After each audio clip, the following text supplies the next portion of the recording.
Hey everybody, it's Cindy at Little House Homestead, and I'm going to walk you through putting in an electrical socket. Um, I'm going to hope that I can adjust the camera just right, and please comment if it's too goofy. Um, but otherwise, let's get started on this project, and I'll show you the tools and everything. You're going to lose my face because we're going to focus on the socket, so no worries there. Let's get this down here. All right. We have our Romex that I put into the wall while I was putting up the walls here. And we are going to cut the Romex. Yes, I know, cutting toward myself, bad idea, yada, yada, yada. Actually, I'm going to cut it back here, because I'm going to cut off some of this excess wire, because Romex is a pain in the butt to get back into the wall.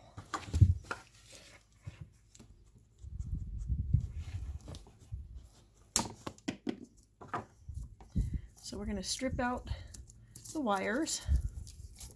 Get this stuff off of there.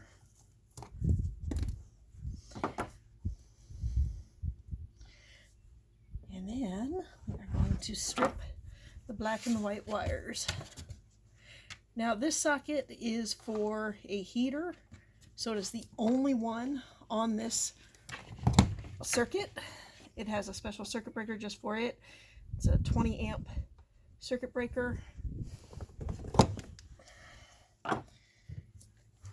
Because it needs its own dedicated circuit as a heater.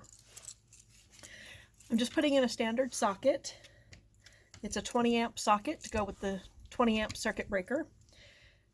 And you've got your ground wire, which is green, and that is your copper wire here. And then you've got your silver, which goes to white, and your brass that goes to black. B to B, light to light. Grass grows on the ground, so you put the ground on the green. So then we're going to put some little hooks in these so that we can attach them. And they do make a special tool that's all in one. And my dad loves it, but I actually absolutely hate the little tool. So we're going to put the ground on first. Sorry, I choked on something earlier and I've been coughing ever since. I'm going to hook it underneath. Ground to green, because grass grows on the ground.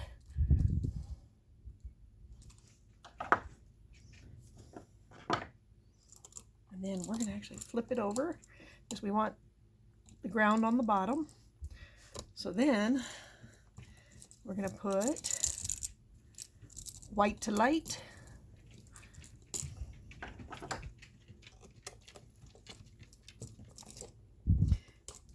Now, if you had a row of sockets, then your load and your lead, both the whites go on the same side, both the blacks go on the same side, and you've got to get both grounds underneath that one screw. But this is a dedicated circuit, so we don't have to worry about that. We're going to flip it over.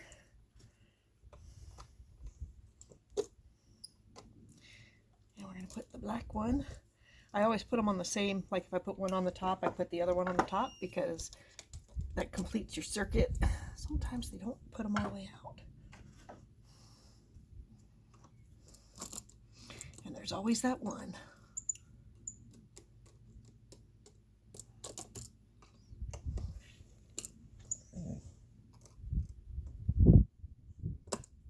Let's just flip it over.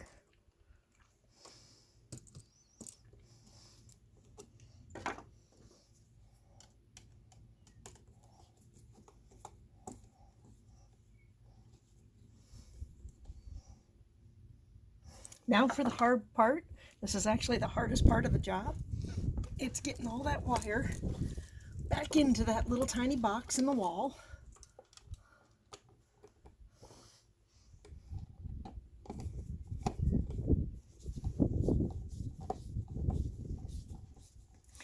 This is actually the longest part of the job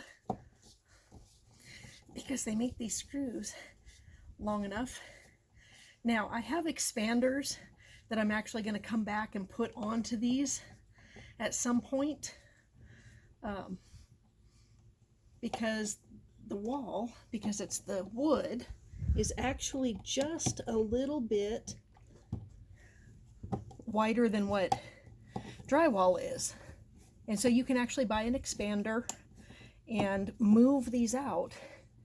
However, I have to buy new screws to go with it because I forgot those when I got the expanders.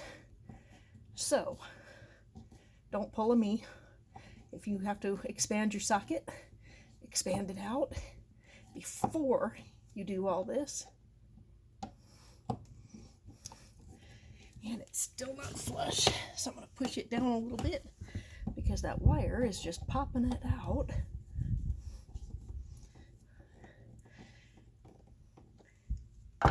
And there we go. It doesn't take a ton of time to put a socket in, just a lot of repetitiveness. And the more you do, the faster it goes. But that's putting in an electric socket, and we'll do a switch probably within the next couple days because I've got, I don't know, 5 or 6 of those to put in at my dad's house. So there you have it. Please click like, subscribe, all that good stuff if you enjoyed it. And I'm trying to get back into the groove of getting videos out.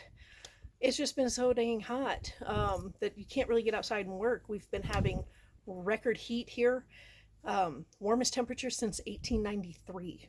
So try not to die of heat. And otherwise, that's a socket. Have a great day, folks.